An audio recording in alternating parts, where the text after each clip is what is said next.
हिमाचल भवन को अटैच करने की बात जो है सामने आई। हिमाचल भवन को अटैच करना ना करना तो अगली बात है, लेकिन 2009 से ये केस था और पिछली जो अपफ्रंट प्रीमियम में मोजर बियर ने एक प्रोजेक्ट लिया, उस प्रोजेक्ट पर उन्होंने बोली और अपफ्रंट प्रीमियम का मतलब ये होता है कि पावर प्रोजेक्ट चले या ना चले, सरकार को वो पैसा उनको देना था।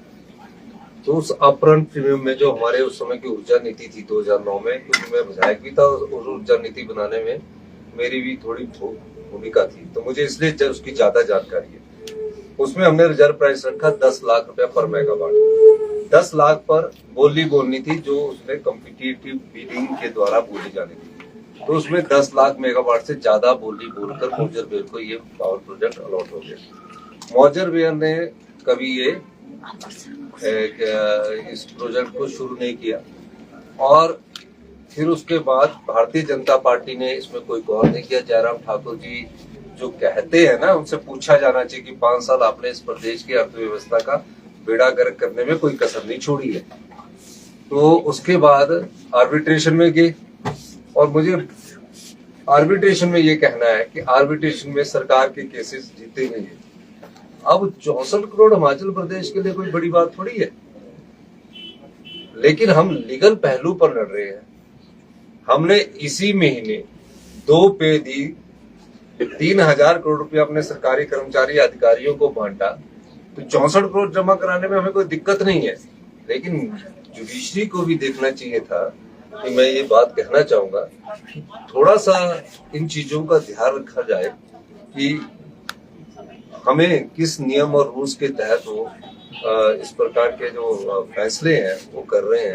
मेरा ये मानना है कि आर्बिट्रेशन के पैसे जो जमा करने के बाद हमें ये देखना है कि क्या हम उस केस को लड़ेंगे। और जुडिशरी ने, हमने जब एक और आर्बिट्रेशन केस में जिसमें अदानी जी के 280 करोड़ रुपए थे, उसको भी हमने जुडिशरी ने हमारे पक्ष में फैसला दिया है। और इस मामले में मैं ये कह सकता हूँ कि जो 64 करोड़ देने की बात है कोई बड़ी बात नहीं है। जुडिशरी के पास जो हमारे वकील है उन्होंने क्या प्रेजेंट किया ये बड़ी देखने वाली बात है, तो मैं उसका भी ध्यान कर रहा हूँ। और जो हमारा आर्बिट्रेशन के खिलाफ अपील है उसको हम दायर करेंगे। जयराम साहब ये कह रहे हैं कि हालात ये हो गए हैं हिमाचल प्रदेश के कि राज्य सचिवालय नीलाम हो जाएगा, विधानसभा नीलाम हो जाएगा। नहीं, वो जुडिशरी ने जिस प्रकार कहा है, उन्होंने नीलाम तो भारतीय जनता पार्टी के जयराम ठाकुर जी 5 साल पहले करके, जो चुनावों से पहले 5000 करोड़ रुपए की नीलामी करके चले गए और जो आपकी जनता की संपदा को बांट के चले गए। और दूसरी बात ये बताना चाहता हूँ, अदानी के केस में, ब्रैकल वाले केस का मैं इसमें हवाला देना चाहता हूँ। जयराम ठाकुर जी की कैबिनेट ने ब्रैकल को इंटरेस्ट के साथ आर्बिट्रेशन का पैसा देने की बात की थी और उस बात के खिलाफ उनकी सरकार ने अपील नहीं की हाई कोर्ट में। अभी हमने आर्बिट्रेशन का पैसा जमा करवाया और हाई कोर्ट ने हमारे पक्ष में फैसला दिया। तो हाई कोर्ट ने जो अदानी के केस में हमारे पक्ष में फैसला दे के कहा कि आर्बिट्रेशन का अवार्ड जो है वो गलत है और हमारे पक्ष में फैसला दिया।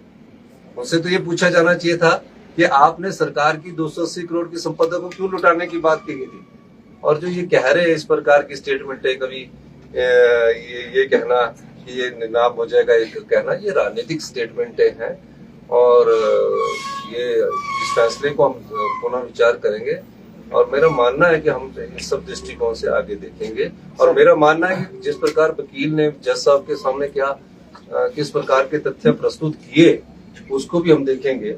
उनको आर्बिट्रेशन का जो अवार्ड है, क्या होता है कि आर्बिट्रेशन की जो केस की हियरिंग कोर्ट करेगा, पहले उसका पैसा जमा करवाना पड़ता है। इसमें कहाँ कमी रही उसके खिलाफ भी हम उसकी बात करें। सर, आपकी लीगल टीम ने क्या ये बताया कि अदालत ने हिमाचल भवन दिल्ली का ही चयन कैसे किया संपत्ति के लिए, कोई और संपत्ति भी हो सकती है? इस मामले में मैं आगे नहीं बढ़ना चाहता हूँ कि अब हिमाचल भवन की संपत्ति का किया। संपत्ति तो जो उनको भी देखना पड़ेगा कि सभी संपत्ति सरकार की होती है और सरकार के जैसे हम केयर टेकर है, वैसे ही जुडिशरी में बैठे हुए वो अधिकारी और जजेस भी केयर टेकर होना चाहिए, ये मैं कहना चाहता हूँ। सर, जयराम ठाकुर कह रहे लोगों हैं को ईडी ने गिरफ्तार किया है नादौन से, और नेता विक्रम ठाकुर ने ये कहा है कि अभी और भी कांग्रेस के नेता हैं जो गिरफ्तार होंगे। देखिए, जो भी गलत काम करेगा, नादौन से क्या बात है।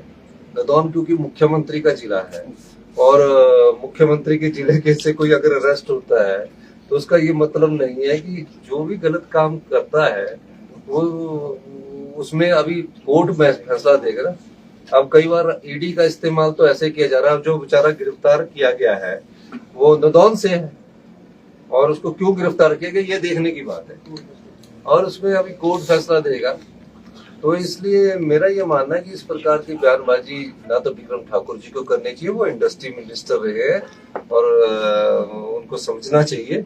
और दूसरी बात ये भी ध्यान में रखनी चाहिए उनको कि आपको ज्यादा पता होगा उनकी जानकारी, क्योंकि आपके पास माइनिंग मिनिस्टर भी आप ही थे, ताकि बयानबाजी करके वो राजनीतिक हालात इस तरह इंगित करना चाहते हैं कि जैसे कि हम लोग उसमें सम्मिलित हैं। हमारा जीवन में कभी भी इस प्रकार की कोई बात करने का कोई नहीं है, तो मैं वो उनका राजनीति करने का ध्येय होगा, इसलिए वो ये बात कह रहे हैं। हम साहब, बीजेपी कह रही है कि जो 3 उपाध्यक्ष हैं, 2 उपाध्यक्ष हैं और तीसरे टूरिज्म डिपार्टमेंट में जो है कि ये भी लाभ के पद में आते हैं, और सरकार वो भाजपा जो है इसका तो सरकार को ये लाभ का पद कहाँ से फैसले में आ गया? नहीं सर, वो कह रहे हैं अलग से उनको भी उपाध्यक्ष कोई नहीं, थैंक यू।